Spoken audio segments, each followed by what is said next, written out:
Okay, so many of you, you're either a new agent, seasoned agent, and you actually asked me the question. So I created a post a few weeks ago on Instagram and TikTok, and I asked the question, what are the top 3 things real estate agents struggle with?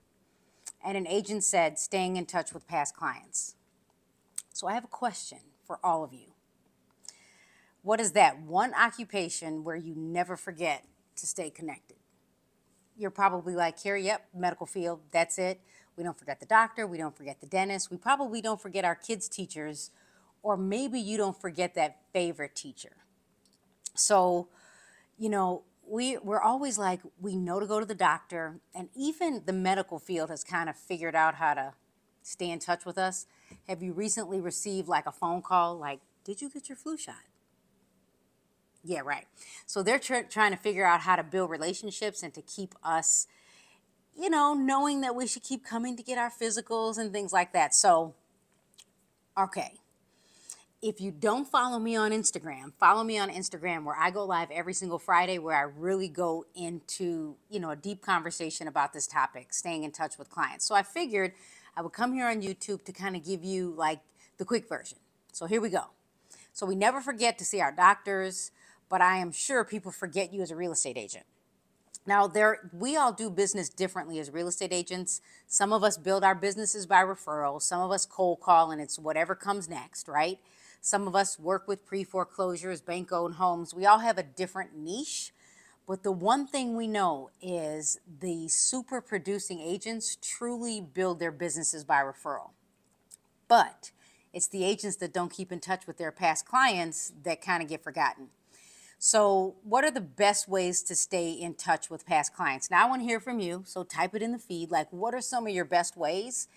There are many different ways to connect past clients, future clients, current clients, friends, family, maybe family.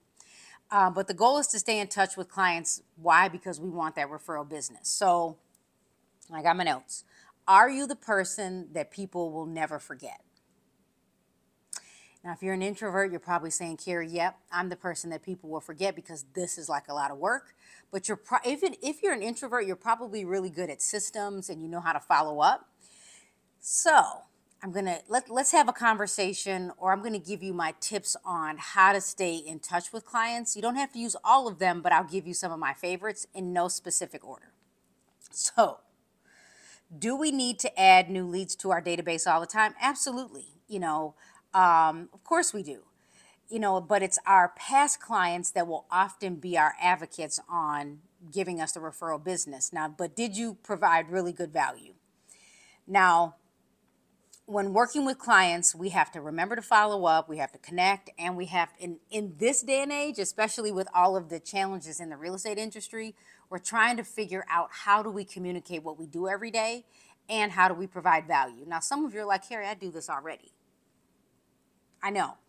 But people don't see it, and social media makes it look like we just, hey, you got your keys, we closed, we're good. That's People don't see what happens behind the scenes.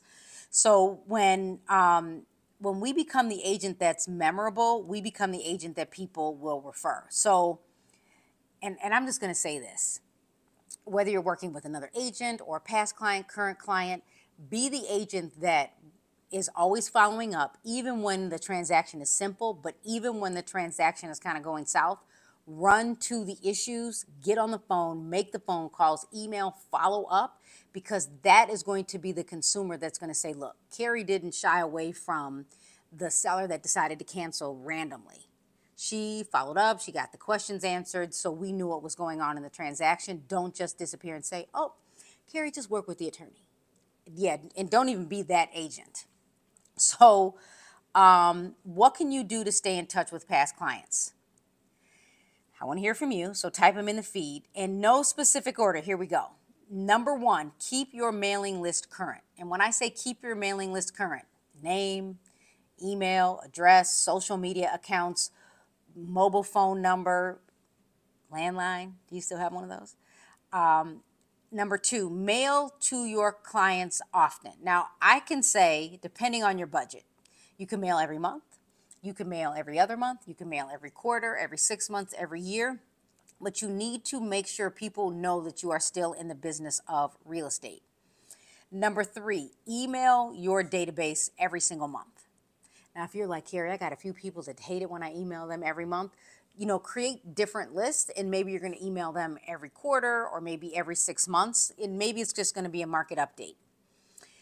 Number 4, host a virtual event. I am going to host a home buyers workshop. It's going to be a wealth building seminar. People like to build wealth now. So I'm going to host a home buyers workshop, but I'm going to ask my past clients to invite their friends and family. Host an in-person event. Painful for me. Now, some people love it, not something I like to do, but I'm good with a quick, easy meet and greet, a few people. I can have a big event, but it feels like a lot of work. But some people it just comes easy to them. So client parties, client meet and greets, client appreciation events, the annual barbecue. Number 6, let's say you have 100 past clients. Think about what you can do to drop something off at their home, or maybe that you could mail. And if you have 100 clients, divide it up by 12, and then figure out how you can touch that many clients every month. And again, it could just be something you send in the mail, and it could just be better than the market update. Or you could just drop something off. I like the reusable Starbucks cups, like popping by to give you a cup of coffee. One of my favorites is like you can go to Costco, Sam's Club, and you get the relish, the mustard, and the ketchup around the 4th of July. And you drop that off and say, hey, just in case you didn't run out to get the condiments, I've got you. Number 7, the anniversary card. And I don't mean like the wedding anniversary. I mean, when did they purchase their house? In my MLS, we can track anniversary, so I like to put the home of when I like to put the date of when they purchased their home, or I can put in the closed date. So I can actually sort and search by anniversary date or close date, and then I can follow up via mail, right? Or I can follow up, number 8, with my client relationship management tool. So I can schedule anniversary emails. You might want to update that every year. Number 9, add your clients to an annual advertisement on social media that you can boost. So you can download all of your clients' list of emails, and you can place a Facebook ad around those emails. Right? That's like easy. And I'll just give you a number 10, a number bonus. I don't have this written down. Post consistently on social media so people know that you are in the business of real estate. Facebook business page, Instagram, TikTok. If you have a personal page, occasionally, go give an update on what's happening in the industry. And if people have questions, reach out. So one of the best ways to stay in touch with past clients is really to truly build relationships and be that unforgettable agent in a good way. So be the go-to person regardless of the opportunity. Are you the brand? Are you the person that people pick regardless of the opportunity? Are they going to call you no matter what to refer you to their friends and family? Think about how you've done business in the past, or how can you do it better. If you're a new real estate agent, think about how you can be memorable to your clients so they know to always refer you. And ask them for the business. Ask them to refer you. So the number 1 key component of being a successful marketer is becoming that person that people say yes to, regardless of the opportunity. So my challenge to you is going to be stay in touch with your clients, be the memorable agent, and be the agent that gets referred. Just like, we may not refer our doctors, but we know when we need to make an appointment, we just call, because you have to. If you want to be the go-to agent in real estate, you have to be the memorable agent.